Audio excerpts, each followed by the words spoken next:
Evan is the president of FRSecure. He's been on the show many times, and he is going to talk about how to protect ourselves because we're going to shop, we're going to put our credit card out there, we're going to put our identity out there. He is going to give us some tips, not to scare you, but to help protect you. Evan, welcome back to the program. Thank you, Jordana. It's good to be here. So it's just a fact of life. We're going to go online. We're going to put our credit card number in. We're going to put the security code in. We're going to put our birthday in. Every time I do this, I know I feel like I'm giving away way too much information, but right. I'm not. I can't. You can't shop online without doing it. Can you? Well, no. And you are taking a risk. And to your point, what you just said, what can we do? What steps can we take to reduce that risk? And that's really the point. You're going to take some risk. Okay. All right. So you take a risk. Is there something that we should be doing online that minimizes that risk? Because we have to put that information in there. Sometimes you're giving your phone number and you're giving your address, the whole shebang. Right. Yeah. Number one, protect the computer that you're working from. So your computer or your mobile device, your phone, your iPad. Number one, take good precautions on protecting those things. And be careful where you're buying things. Go to reputable websites. We're all looking for deals. If you find that great deal, take a few minutes and just think it through and make sure that, where you're entering your information is a legitimate site. Right. My son he's 10 now, so he's into all of this sports stuff, the right sneakers or the right jersey. And there's a lot of fake websites out of the East, out of China. Or they're not even fake websites. I'm sorry. They're actual websites selling maybe knockoff goods. Right. And I have had to tell him more than a few times, I am just not ordering from there because it scares the heck out of me. I don't know where this website is. I don't know who's running it.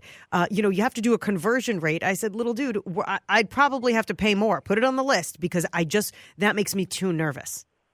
Yeah, absolutely. And it's not just children. Just yesterday after Thanksgiving dinner, I was with friends, and one of my friends had a pair of shoes that he really, really wanted, and it was $150. But he was looking everywhere trying to find the best deal he possibly could, and he found a cheaper pair, but it was at a website he's never been to before. Right. And I said, just wait, give it a couple minutes and think this through. Is it better to save a couple bucks on this shady or a website you've never been on before?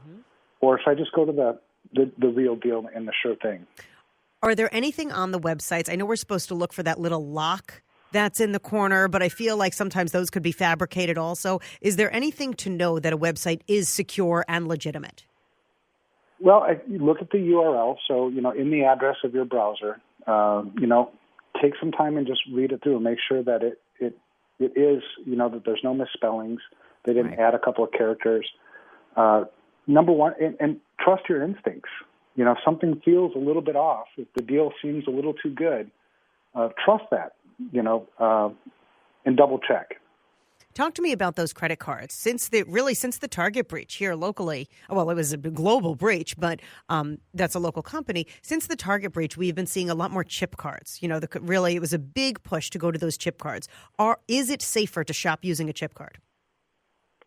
Yeah, it is. It's slightly safer, and the reason why is it's harder for an attacker. It's not impossible, but more difficult for an attacker to duplicate that chip. But what we've also seen is sort of a shift more to online fraud, which doesn't use the chip. Right, because when you're shopping online, you have to put in the number anyway. The chip doesn't help you or keep you safer. Right, and so the attackers know that, and we're starting to see, I think, it's always been there, the online fraud, but I think it's probably a little more prevalent. When you say online fraud, define that. What does that mean? Capturing one way that attackers like to do this is maybe through a phishing email where you click on a link and it appears as though you're on a legitimate company website, a company that you trust, but really you're on the attacker's website, and so you enter in your information. And you just gave it to the attacker. So then the attacker can take that information and go make online purchases without ever having to step foot in a real store. And so that's the online fraud piece that I was talking about. If this does happen to you, how quickly Well, are you notified by your bank, or how can you keep on it to make sure that this doesn't happen to you? Well, you could notify. Some banks offer, and some credit card companies will offer an alert if there's a purchase over a certain dollar amount. The average fraudulent purchase today is about $219. So if you set it like at maybe $100, right, you'd get notified. Otherwise, keep an eye out on your accounts.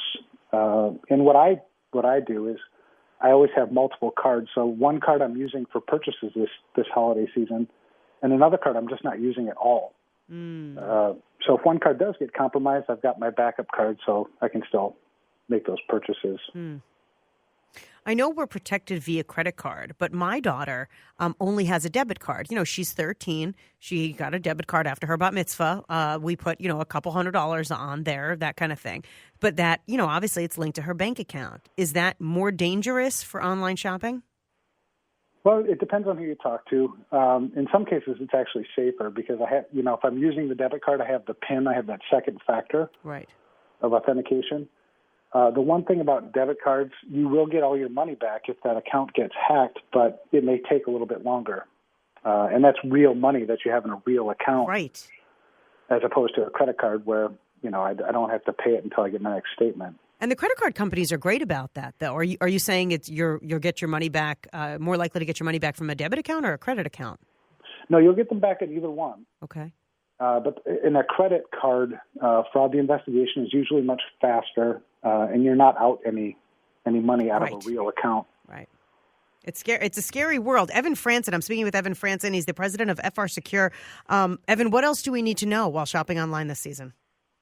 Well, my tips are, they're the same pretty much, every year. Number one, take some time out before you make that purchase. Make sure that you are on a legitimate website. Trust your instincts. If I have a choice between, let's say a retailer that I shop at all the time versus somebody I've never heard of, I'll probably go with, and pay a few extra dollars. You mentioned looking for that padlock symbol in your browser. That does offer some legitimacy. And those are really the tips that I use. Evan Francen, thank you. I know it's sort of the Wild West out there, but we appreciate you bolstering some support and offering some help. President at FRSecure. Thanks, Evan. Good luck this holiday season. Thanks you, Jordana. You got it.